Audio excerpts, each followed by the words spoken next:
Hi hello, ಹೇಗಿದ್ದೀರಾ ವೀಕ್ಷಕರೇ? ಚೆನ್ನಾಗಿದ್ದೀರಾ ಅಂತ ಅನ್ಕೋತಾ ಇದ್ದೀನಿ. ನಾನು ಈಸಿಯಾಗಿ ಶೇಖರಣೆ ಹೇಗೆ ಮಾಡೋದು ಅಂತ ತೋರಿಸ್ತಾ ಇದ್ದೀನಿ.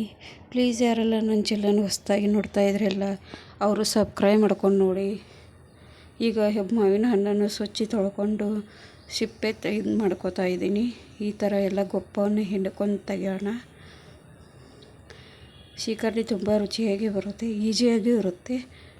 ಇದು ಹಳೆ ಸ್ಟೈಲ್ ಶೇಖರಣೆ ನಾನು ಮಾಡ್ತಾ ಇರೋದು. ಯಾರೆಲ್ಲ ಹೊಸ್ದಾಗಿ ನೋಡ್ತಾಯಿದ್ರೆ ಕಮೆಂಟ್ ಮೂಲಕ ತಿಳಿಸಿ. ನನ್ನ ಚಾನಲ್ಗೆ ಸಪೋರ್ಟ್ ಮಾಡಿ. ಪ್ಲೀಸ್ ಲೈಕ್ ಮಾಡೋದು ಮಾತ್ರ ಮರಿತಾ ಇದ್ದಾರೆ, ಲೈಕ್ ಮಾಡಿ. ಈಗ ಎಲ್ಲನೂ ಗೊಟ್ಟನು ಹಿಂಡ್ಕೊಂಡು ತೆಗೆದು ಬಿಡೋಣ.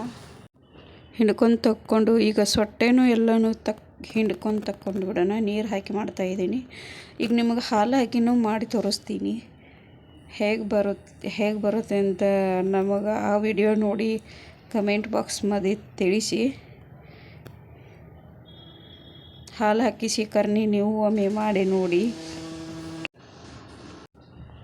ಈಗ ನೋಡಿ ಎಲ್ಲ ನಾನು ನೀರು ಹಾಕಿ ಮಾಡಿ ತೋರಿಸ್ತಾ ಇದ್ದೀನಿ.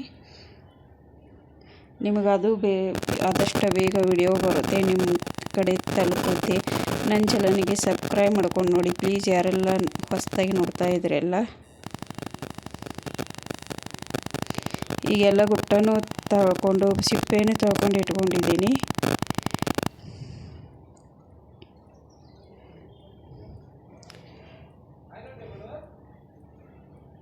ಈಗ ಸ್ವಲ್ಪ ರುಚಿಗೆ ತಕ್ಕಷ್ಟು ಉಪ್ಪು ಹಾಕ್ತಾ ಇದ್ದೀನಿ. ಸ್ವಲ್ಪ ಉಪ್ಪು ಹಾಕಿದರೆ ಸ್ವೀಟು ಜರ ಇದು ಚೆನ್ನಾಗಿ ಬರುತ್ತೆ ಅಂತ. ಈಗ ಅದಕ್ಕೆ 1 ಕಪ್ಪಷ್ಟು ಬೆಲ್ಲ ಹಾಗೂ 3 ಏಲಕ್ಕಿ ಪುಡಿ ಮಾಡ್ಕೊಂಡು ಹಾಕ್ಕೋತಾ ಇದ್ದೀನಿ. ಈಗ ಹಾಕ್ಕೊಂಡು ಚೆನ್ನಾಗಿ ಕೈ ಆಡಿಸ್ಕೊಂಡ್ರೆ ನಮ್ಮ ಹಳೆ ಸ್ಟೈಲ್ ರೆಸಿಪಿ ಶೇಖರಣೆ ಚೆನ್ನಾಗಿರುತ್ತೆ. ಈ ಥರ ಮಾಡಿ ಕೊಡಿ ಮಕ್ಕಳಿಗೆ, ತುಂಬ ಇಷ್ಟ ಆಗುತ್ತೆ. ಹೇಗೆ ಬಂದಿದೆ ಅಂತ ಕಮೆಂಟ್ ಬಾಕ್ಸ್ ಮಾಡಿ ತಿಳಿಸಿ. ಇದರ ಜೋಡಿ ಹೋಳಿಗೆ ಅಂತ ಇದ್ರೂ ಸೂಪರ್ ಆಗುತ್ತೆ, ತುಂಬ ಚೆನ್ನಾಗಿರುತ್ತೆ. ಒಮ್ಮೆ ಮಾಡಿ ನೋಡಿ, ಟ್ರೈ ಮಾಡಿ. Okay, bye. Thank you for watching.